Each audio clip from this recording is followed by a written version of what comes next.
Welcome to the Association 4.0 podcast, your association's no-fluff playbook to navigating and thriving in Industry 4.0 or the digital marketplace.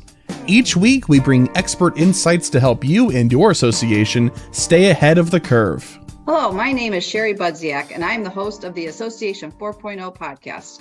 I am also co-founder of .org Community and founder and CEO of orgSource, a consultancy to associations. Today, my guest is Mark Soticheck. He is the COO of the North Carolina Association of CPAs. NCACPA's mission is to enhance the accounting profession and the community it serves through advocacy, connections, education, and resources. The organization's 30-plus committees task force and advisory group regularly interacts with the North Carolina State Board of CPA Examiners, the North Carolina General Assembly, the American Institute of Certified Public Accountants, Financial Accounting Standards Board, IRS, and other regulators who shape state and national accounting standards. So welcome, Mark. Thanks so much for joining me today. Sherry, thank you so much for the invite. I'm really honored to be here. As many of the listeners know, I am passionate about helping leaders develop skills for navigating fast-paced digital markets. This conversation is one of several where I'm inviting guests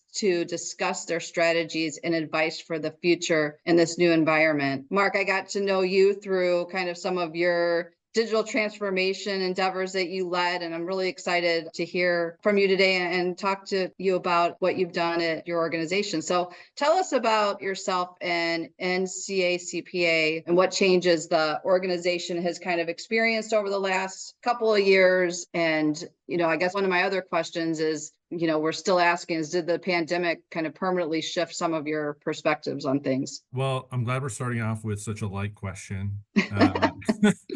So my role, as you said, is the Chief Operating Officer at the association. I am a CPA, and I was a member of the association, longtime volunteer, before actually coming on staff. So I do know kind of both sides, which is really helpful, I think, in an association world. So to answer your questions, let me take the second question first. Did the pandemic permanently shift our perspective? Yes, I think the pandemic has permanently shifted mine, ours, everyone's perspectives, not just in the association world, but even societally. I think the challenge is that the associations typically, historically, are not the best at change or changing quickly. I think what the pandemic did, we all saw kind of what was coming, especially from our lens in the association world. The pandemic, it just seems, and then the advent of technology and whatnot since then has just sped that up exponentially.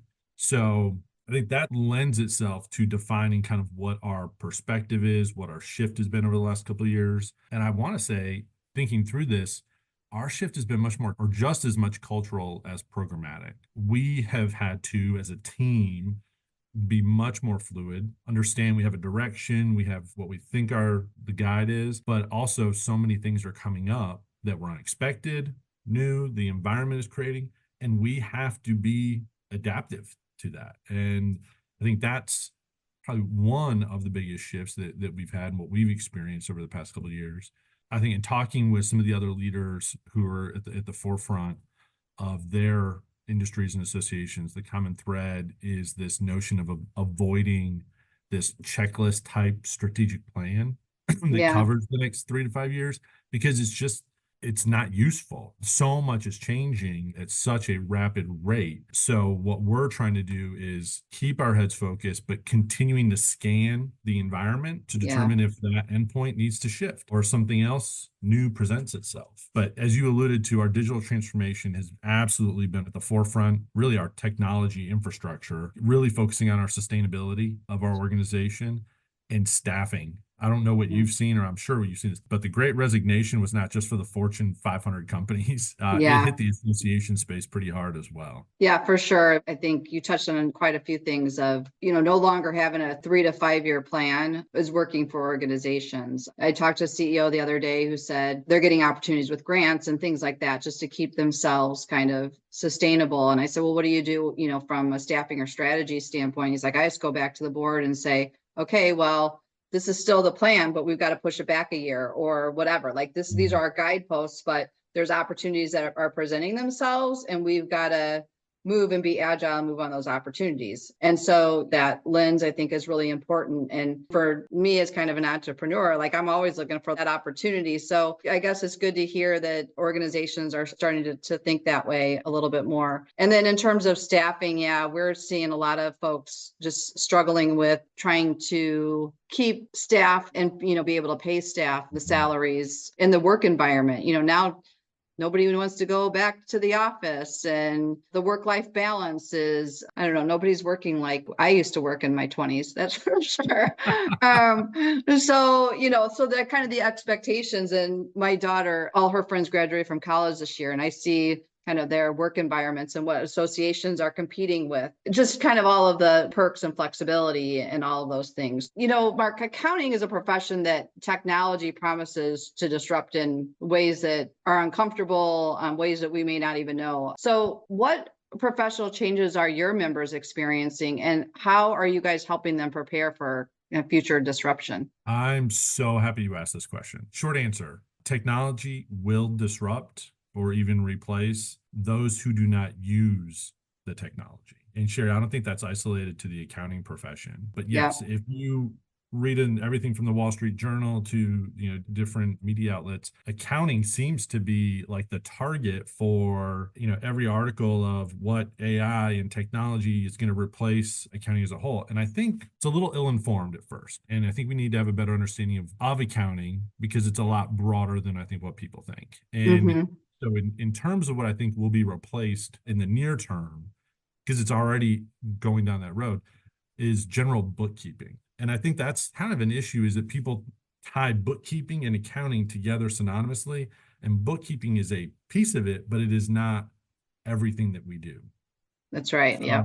In talking with other public practitioners, firm leaders, and whatnot, I don't think that there's this huge concern out there that technology is going to kind of really cause a bunch of chaos. Technology has always been a disruptor in the profession since Excel and the computer. I think what's happened is the profession is very dynamic. It has learned how to use these tools to enhance the services that we provide. And whether that be at the individual tax practitioner level, in the advice and insight and guidance that they can provide to mom and pop on Main Street, or to some of the larger firms that use it when they're auditing or providing consultative services to multinational organizations. I don't think it's really coming to wipe away accounting as a whole, like some people say. Honestly, the biggest change that we're seeing from this, and especially all these comments, is around our pipeline and staffing and getting graduates coming in, those who are kind of going through school in this. That's probably one of our biggest challenges at the moment. We're actually advocating for accounting to be included in STEM, because there is so much technology that goes into accounting. And a lot of people don't understand that. And what we're trying to do at the association level for our members, a lot of advocacy, a lot of awareness, but two, part of our curriculum, catalog, events, everything has this lens around technology or business model shifts, or how to manage more effectively, how to lead in new environments. We are really focused on mapping our curriculum, our programs, to enhancing the competency of a firm leader, a sole practitioner in the profession, or a CFO, controller, because there's so much that's going on. So that's a major way of how we're really trying to help prepare them for just this continuous disruption. It's not start and stops. It's just continuous these days. Right. Yeah, I think that it's the pace of change that I think causes people anxiety, because I use this scenario. One of my first jobs was working with a medical society, and we built one of the first websites. Well, we had a year plus to do that, right? We had vendors, we had time. With AI and some of the other, technologies, it's here. How do we utilize it? It's it seems to be so fast. I could see the challenges just from a career development standpoint, because I mentioned my older daughter, but my younger daughter is looking at colleges right now and career path. And I'm taking the lens of, okay, let's be broad enough in case things change in the next couple of years, that career path's not the best. So for instance, she's talking about it's the same thing with lawyers. So she's talking about going to law school. I'm like, yeah, well, let's make sure you got a really good, solid degree that you're not going to have to rely on a law school degree, because I don't know what the opportunities are there, based on what you're interested in moving forward and things like that. There will always be lawyers, right? But there is that, like, what is going to be the job demand with the technology that's here? So I can see where that's a challenge on the accounting, because people are hearing the same thing. They probably have parents going, well, will that be a career long-term for you? So, especially when you're spending all this money going to college, but whatever. Changing that image, shifting it from this person with a green visor, head down, doing 1040s all day, all night, is a huge focal point for our association, for the National Association of the Profession as a whole, because that's just not the case anymore. And so it's really hard to kind of get that word out. Yeah. So you had mentioned when we started the podcast about culture, and I've been thinking a lot about the intersection of culture and technology. How do you see culture impacting your operations? And as a COO, what are you doing to kind of strengthen that human side of your business? So we were talking the other day, I think a lot of folks, when they engage us, they're very specific on needing a new technology and don't really understand the change management that's needed, the culture, those projects are hard. So I don't know, can you talk to me a little bit more about culture and the impact? I can try. This is another great question. I know that you are not the only one thinking about this crucial intersection, because technology has helped us in a lot of ways. Many of us have leveraged that technology to enable virtual learning and connections. We've helped reduce costs, increase productivity, which all sounds like a dream statement for a corporation, but it's a sobering statement for a mission-driven organization. Mm-hmm. And so really a focus of ours, we were really focusing on this even pre-pandemic, was how do we continue to be a relationship-based organization and not a transactional-based organization? Because once you go into that transaction, you become more of a commodity and you've really lost your competitive advantage.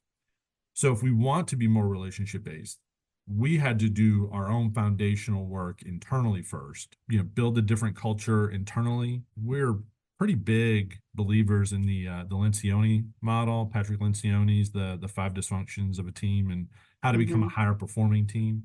We've done a lot to prioritize those foundational principles, really, and at the core of it, it's trust internally through a lot of our efforts. And what we've done in that, we just went through a major AMS conversion after being on our legacy system for 2 decades. It's a much more collaborative approach. It's a shared approach. It's not one where as COO, I'm just dictating, here's where we're going. We can't go down that road anymore. We do get buy-in. We talk to our team. We try to find out pain points. But a lot of it is built on trust and communication. And it's not, this is where I love technology, because it has helped expedite a lot of things, but it has hurt, at least I know our organization, similar organizations, we don't have conversations like we used to. Mm-hmm. And there's so much trust that can be built in having those conversations. There's so much knowledge that can be shared in that. And it's so easy for people to send a Teams or a Slack message or a text or an email, and you just lose part of your culture. And so we've really tried to focus on, even if it is a meeting and it's virtual, everyone's cameras are on. Like, we have to have this face-to-face, this personal interaction, because that's helped us. I mean, going through an AMS conversion is not easy if everything goes perfect. And we had a really expedited timeline. And if we did not have the culture we did and the teamwork and the conversations that took place, that would have sunk us. Yeah. For us, looking at Kevin and the team, really lead all of those AMS implementations and things like that. But back, pre-2020, I was always showing up. I don't know. I was bringing the cupcakes and the bagels and whatever, but I was showing up at clients. Right. And I would learn so much just in the hallway. I would be in the hall talking to the CEO and he'd say, oh yeah, just with a board meeting, we're changing the membership model. I'm like, what? What do you mean? So then I'd run back to, the team that's working on the AMS. I'm like, guys, I know that you just tested this and you're getting ready to go live, but so-and-so just said that, they're changing the membership model. And we're like, okay, we miss those pieces of the puzzle. And is not that it can't be worked through, right? But it just takes longer now because we're like, okay, well, now we didn't know that until down the road. Because sometimes there's people in the organization that just don't think a certain thing that they're doing is important or is going to impact the project. And like I said, you kind of miss that water cooler per se kind of conversation and that relationship building. So to your point, being so intentional when you are having those Zoom meetings and taking the time, because I also think it's hard when you've got a scheduled meeting. We've got, whatever, 30 minutes, an hour, and you're not giving yourself enough time during the day because you're on back-to-back Zoom calls. We have adopted a lot of bad habits through the pandemic, through working virtually. We have come back, we've instituted kind of a return to office in a hybrid model. But part of what we heard was, if I'm going to be in the office, how's that going to be different? So what we're trying to do is use those times where people are in the office, setting blocks of time every day. These are collaborative meeting spaces. If you have like a one-on-one blocked on there, you may have to move it, because this is where it's project-based. This is where we can come together, have the conversations about one of our strategic initiatives, work together so that everyone's hearing the same message, and we're doing it face to face. Yeah. We just have to unlearn a lot of the bad habits over the past couple of years and just try to relearn and reestablish new boundaries, new guides, new ways of working together. Yeah, that's great. So, Mark, how do you think the rise of technology and AI has impacted the talent that you're looking for? And has your recruitment changed at all? Or, I talk to organizations that are kind of at extreme size. One says, oh yeah, I'm not going to need these developers and these types of folks moving forward. And then others are like, no, we're just enhancing some of the things that we're doing. So for our organization, we're about 25 to 30 employees. So we don't have a robust IT developer coder department in our team. We just don't have the capacity for that. But as we have changed some of our tech stack, our infrastructure, as we look at what's coming down the pipe, I don't think that we're necessarily changing drastically our talent recruitment. What we are concerned about is learning about an individual's experience with changing technology, adopting technology. How do they learn? Tell us about when they've gone through some sort of an infrastructure change and what that was like for them, et cetera. Because we recognize, and you touched upon this earlier, we are going through a digital transformation. We're trying to identify the right partners. And as we talk about technology and AI, I'm not necessarily looking for a prompt engineer to come in, because a lot of our partners that we are intentionally choosing, they're platforms that are scalable. They are platforms already dedicated investment in time and R&D being made to either enable AI in this, to add that functionality. So I need my team to be comfortable using the tools. I don't necessarily need the expert in AI, but I need someone who can use the tools and derive insights from that. So I think that's probably the biggest area of change. I think the other aspect, prior to the pandemic, it was you were in the office 5 days a week, pretty much. Yeah. Everyone was local. Now we have people who work out of state. We have permanently remote positions. That opens it up a great deal, especially when we went through the Great Resignation. Last year, our staffing pool was much wider than just our kind of local community, which I was very grateful for. Unfortunately, it kind of works in reverse. My team is also, being poached by individuals and companies that are not in North Carolina. True. So it works both ways, but that has definitely changed the dynamic. So, Mark, how do you think organizations can help teams innovate? How do you create a balance between innovation and stability? I don't even know what stability feels like anymore.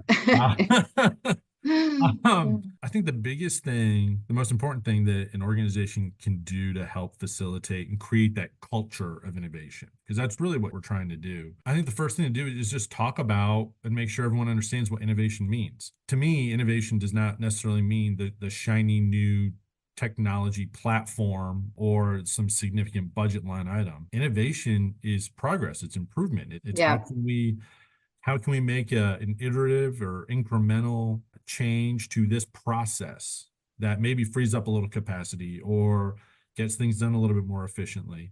how can we create a culture where we are critically looking at our processes and not just blindly following just what we've done? So we've tried to do that, celebrate the small wins, because if we're making iterative changes throughout, the processes are becoming more innovative, they're becoming more efficient. That's a big piece of it. Now, at the same time, I've also talked about we did a massive AMS conversion with new technology. So I think an organization kind of has to be able to do both. You have to be able to kind of put your money where your mouth is. We just talked about staffing and talent. Our technology, even as an association, a small association, we're about 7 to 8 million in revenue a year. The technology stack that we have and who we use and who we partner with is a question. It's a staff retention aspect of the conversations we have with our team to make, because sometimes we've had folks consider leaving because the technology that they had to use was inefficient, out of date. We have to create that culture, and it's both. It's business process, it's technology, it is continuing to invest and continue to work with partners who are investing. That's a big shift for us. We used to go with the smaller entity, the startup that could give us some really good pricing, a lot of attention. Then they'd get bought out like 4 times, and we wouldn't know who's running it anymore.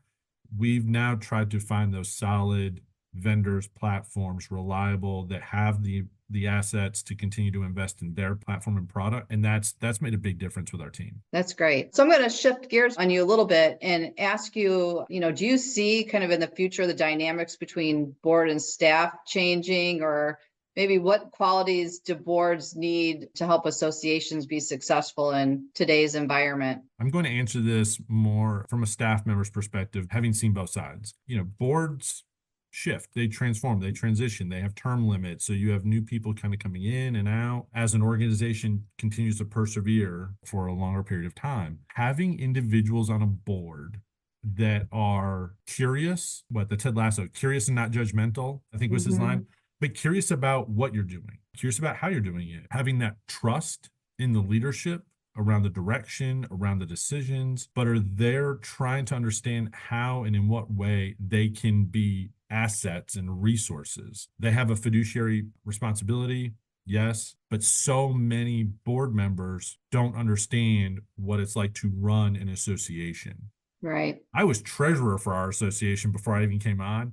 And even then, I felt like when I came on board, it's like now you're pulling back the curtain and seeing like the mayhem behind the scenes that the members and board never see. They always see the wonderful performance.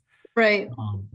And so it's just understanding that there is that dichotomy and having a board that stays in their swim lane, from a governance and a strategy advisory capacity, and making sure that management and then the staff are upholding their responsibilities to running the organization in a successful manner. So we just have to be able to talk and understand that nobody knows everything. And board members, they are the most well-intentioned volunteer leaders, especially for us, but they don't have that deep understanding of how the organization truly runs. Right, in the operations. So Mark, here's the question that I'm asking everybody lately that you may or may not have an answer to, but do you see the role of associations in society changing in the future? Do you think it's expanding, contracting, needs to be completely reshaped? Do you think organizations will have to be kind of revisiting their missions, or do you see them taking on kind of new roles and responsibilities? That was a lot of questions. That's a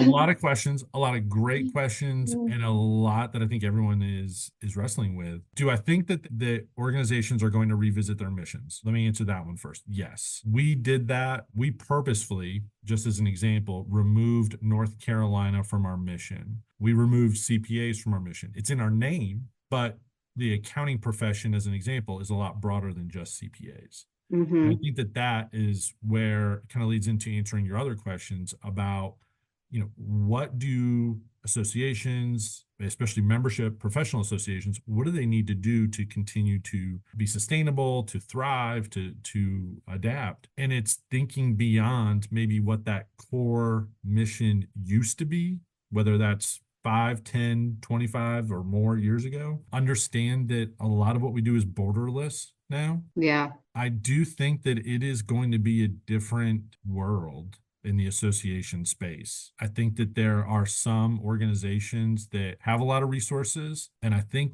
that's going to be a big deciding factor. I feel like I'm already seeing it a little bit, like the Mhm. haves and have-nots. There's this gap that's being Yeah. created because you have to have some serious resources to continue to reinvent yourself and invest and be able to take advantage of opportunities. A lot of organizations, a lot of nonprofits and associations aren't cash flush. They don't have that luxury of significant reserves. Right. And as we talk about what our revenue streams need to look like, what our programs and activities of focus need to be, that's going to require some investment in some way, shape, or form. And Sure. we have to make that change. And I've talked to other state societies and other organizations about it.